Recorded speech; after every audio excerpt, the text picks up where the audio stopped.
दोस्तों, बिहार चुनाव को लेकर राहुल गांधी और तेजस्वी यादव का इलेक्शन कमीशन और बीजेपी पर भावुक आरोप। ये चुनाव नहीं, लोकतंत्र की हत्या है। बिहार चुनाव नजदीक है, लेकिन राज्य की सियासत में इस समय सिर्फ वोट की बात नहीं हो रही, बात हो रही है लोकतंत्र पर मंडराते साए की। कांग्रेस नेता राहुल गांधी और राष्ट्रीय जनता दल आरजेडी के नेता तेजस्वी यादव ने मिलकर एक ऐसा सवाल खड़ा किया है जिसने पूरे देश को झकझोर दिया है। क्या चुनाव आयोग अब भी स्वतंत्र और निष्पक्ष है? राहुल गांधी का बड़ा हमला, चुनाव आयोग अब चोरी शाखा बन चुका है। राहुल गांधी की आवाज में गुस्सा नहीं, गहरी पीड़ा थी जब उन्होंने कहा, अब ये साफ हो चुका है कि देश में चुनाव नहीं, चोरी हो रही है। हमारे पास इसका ब्लैक एंड व्हाइट सबूत है। उन्होंने स्पेशल इंसेंटिव रिवीजन SIR प्रक्रिया को वोट चोरी का उपकरण बताया और चुनाव आयोग को बीजेपी की चोरी शाखा करार दिया।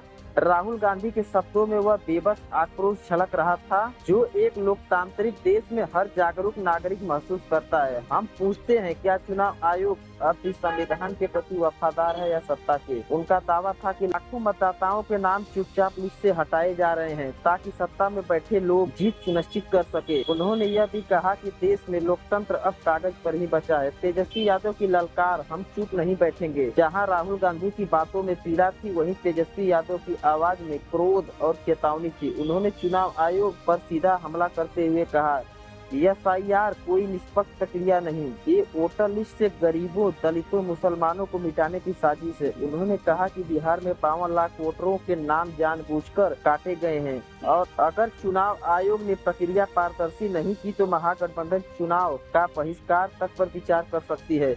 ये मतदाताओं के खिलाफ युद्ध है और हम इस लोकतंत्र की रक्षा के लिए लड़ेंगे। तेजस्वी ने यह तक कह दिया कि चुनाव आयोग अब बीजेपी का चीयर लीडर बन गया है और उनके हर कदम में पक्षपात झलकता है। जनता के मन में बेचैनी, इन नेताओं की बातें सुनकर न केवल राजनीति, आम लोगों के मन में भी बेचैनी और डर है। अगर लोकतंत्र का सबसे पवित्र आधार मतदान ही संदिग्ध हो जाए तो जनता की आवाज कौन सुनेगा? बिहार के लोगों और शहरों में यह चर्चा फैल चुकी है, क्या मेरा नाम लिस्ट में है? क्या मेरा वोट किसी और को दे दिया जाएगा? निष्कर्ष, लोकतंत्र के लिए निर्णायक घड़ी अब आ चुकी है। क्या राहुल गांधी और तेजस्वी यादव की बातें इसी सामान्य बयानबाजी से कहीं ज्यादा है? यह एक चेतावनी है। वे बता रहे हैं कि अगर जनता आज चुप रही तो कल उसे वोट देने का अधिकार भी खोना पड़ सकता है। यह लड़ाई सिर्फ एक चुनाव की नहीं, यह देश के भविष्य की लड़ाई है। अब सवाल ये है, क्या जनता जागेगी?